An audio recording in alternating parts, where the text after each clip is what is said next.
जब अगली बार कोई आपको गुस्सा दिलाए, जब हालात बिगड़ जाए। कभी कभी जिंदगी की सबसे बड़ी लड़ाई हम अपने शब्दों से नहीं, अपनी खामोशी से जीतते हैं। लोग चिल्लाते हैं, बहस करते हैं, साबित करना चाहते हैं कि वो सही हैं, लेकिन सच्चाई ये है, जो शांत रहकर सोचता है वही आगे बढ़ता है। किसी ने कुछ गलत कह दिया, किसी ने धोखा दे दिया, कोई प्लान टूट गया, कोई रिश्ता बिखर गया, और हम तुरंत रिएक्ट कर देते हैं। हमारे अंदर एक तूफान उठता है, गुस्सा, तकलीफ, अहंकार और एक अजीब सी बेचैनी हमें घेर लेती है। उस वक्त हमारा मन सोचता नहीं, बस लड़ता है, दूसरों से भी और खुद से भी। यही रिएक्शन हमारे डिसीजंस को नियंत्रित करती है, और अक्सर वही रिएक्शन हमारी सबसे बड़ी गलतियों की जड़ होती है। Your mind is your master only if you control it, otherwise it will master you. यानी अगर हमने अपने दिमाग को संभाल लिया तो हम अपने हालातों के मालिक बन जाते हैं, लेकिन अगर हमारा दिमाग हमें संभालने लगे तो हम हालातों के गुलाम बन जाते हैं।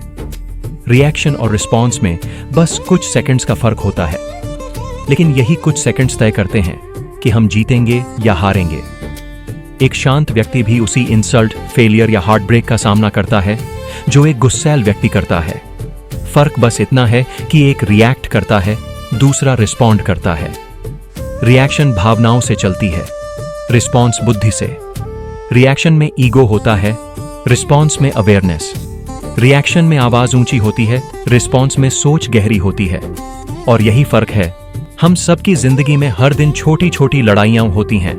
किसी से बहस, किसी की आलोचना, कोई असफलता या कोई कमेंट जो दिल को चुभ जाए। हर बार हमें दो रास्ते मिलते हैं, एक रिएक्शन का, दूसरा रिस्पॉन्स का। रिएक्शन आसान है क्योंकि वो तुरंत आती है, लेकिन रिस्पॉन्स कठिन है क्योंकि उसके लिए रुकना पड़ता है। और वो रुकना, वही 10 सेकंड्स, वही पॉज, हमारी मैच्योरिटी की निशानी है।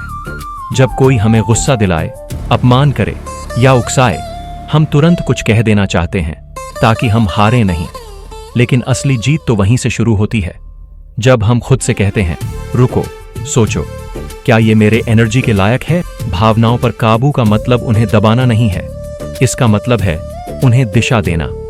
गुस्सा, डर, दुख, जलन, ये सब भावनाएं इंसानी हैं, लेकिन इनका उपयोग कैसा होगा ये हम तय करते हैं। शांति का मतलब कभी डरना नहीं होता। शांति का मतलब है मैं अपनी एनर्जी को वहीं खर्च करूंगा जहां उसका मतलब है। आप किसी आर्ग्यूमेंट में जीत जाए, इससे कुछ नहीं बदलता, लेकिन अगर आप खुद पर जीत जाएं तो सब कुछ बदल जाता है। जब आप किसी इंसल्ट पर भी मुस्कुरा देते हैं तो आप सामने वाले को नहीं, अपने अंदर के ईगो को हरा रहे होते हैं, और यही असली विजय है। सोचिए, कितनी बार आपने किसी की बातों पर तुरंत रिएक्ट करके अपनी एनर्जी बर्बाद की है। कितनी बार एक छोटे से झगड़े ने आपके पूरे दिन की शांति छीन ली। कितनी बार किसी की नफरत ने आपके मन का सुकून तोड़ दिया।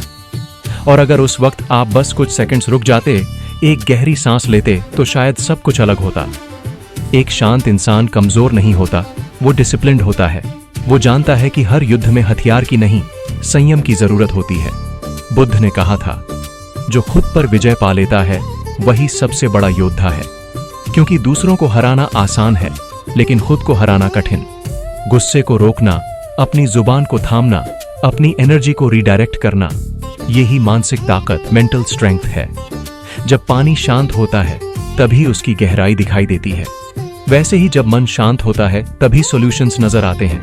इसलिए जब भी किसी ने आपको अपमानित किया या हालात ने आपको तोड़ने की कोशिश की, याद रखिए, दुनिया आपको नहीं, आपके रिएक्शन को देखती है। लोग भूल जाते हैं कि किसने क्या कहा, लेकिन याद रखते हैं कि आपने कैसे जवाब दिया। यानी शांति ही शक्ति का जन्म स्थान है।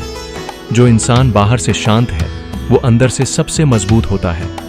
इसलिए जब अगली बार कोई आपको गुस्सा दिलाए, जब हालात बिगड़ जाए, जब चीजें आपकी मर्जी के हिसाब से न चलें, एक पल रुकिए, गहरी सांस लीजिए। याद रखिए, मैं अपने माइंड का मालिक हूं, वो मेरा नहीं। आपके अंदर जितनी शांति होगी उतनी ही क्लैरिटी होगी, और क्लैरिटी ही पावर है। यही है दिमाग पर काबू, यही है सबसे बड़ी जीत।